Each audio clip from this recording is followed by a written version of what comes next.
नमस्कार दोस्तों, स्वागत है आपका हमारे YouTube चैनल पर, जिस पर हम आपको बताते हैं कि किस तरह वशीकरण किया जाए, किस तरह वशीकरण के माध्यम से आप किसी को अपना बना सकते हैं।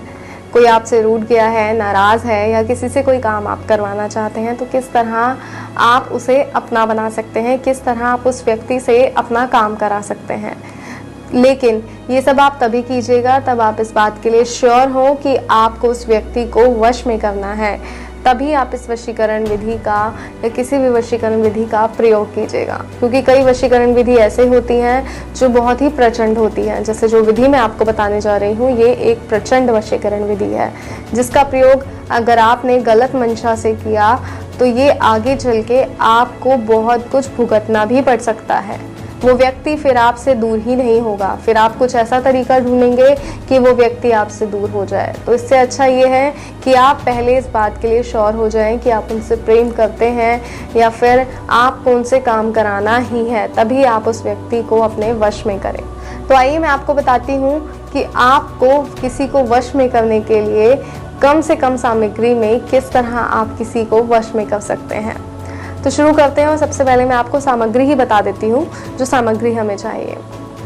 तो दर्शकों, सबसे पहले हमें चाहिए उस व्यक्ति का इस्तेमाल किया गया कपड़ा। वो कपड़ा कुछ भी हो सकता है। और हमें चाहिए एक लाल कलम। जी हाँ, एक लाल कलम, लाल मार्कर, कुछ भी आप ले सकते हैं, जिसकी सहायता से आपको उस व्यक्ति को वश में करना है। और करना क्या है, आपको लाल मार्कर की सहायता से उस कपड़े पर उसका नाम लिखना है। और नाम बहुत छोटे अक्षरों में लिखना है, बहुत छोटे अक्षरों में। जैसे इस कपड़े पर हमने यहीं कहीं उनका नाम लिख दिया।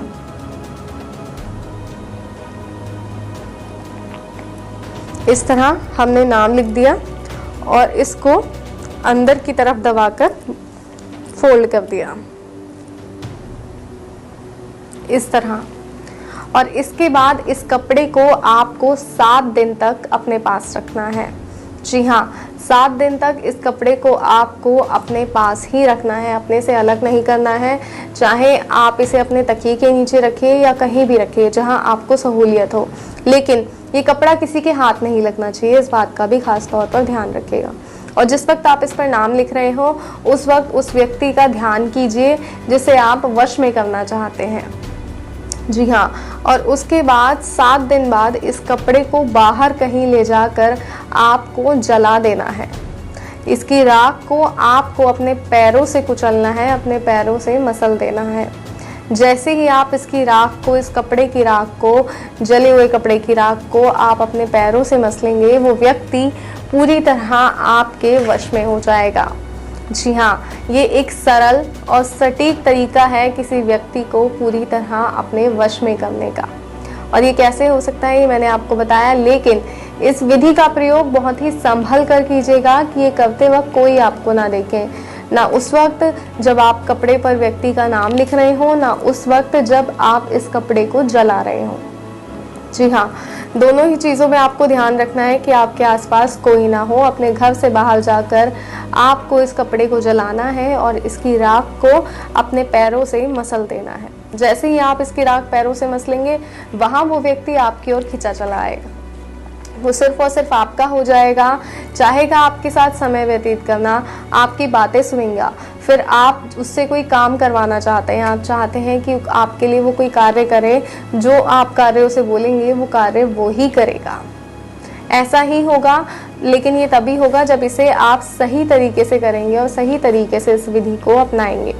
तो कोई और समस्या है, कोई जानकारी है जो आप चाहते हैं, तो स्क्रीन पे जो नंबर दिखाया जा रहा है उस नंबर पे कॉल करें, जानकारी लें। कोई ऐसी समस्या जिसका समाधान नहीं हो रहा है, या कोई वशीकरण जिसे कर कर कर आप थक गए हैं लेकिन आपका वशीकरण सार्थक नहीं होता, तो ऐसा क्यों होता है वो आपको बताया जाएगा। आप फ़ोन कीजिए, जानकारी लीजिए, अपनी समस्या का समाधान लीजिए और अपने आप को खुशहाल रखिए। क्योंकि जब हमारे अपने हमसे रूठ जाते हैं तो हमारा जो जीवन है वो बहुत ही दुखद हो जाता है।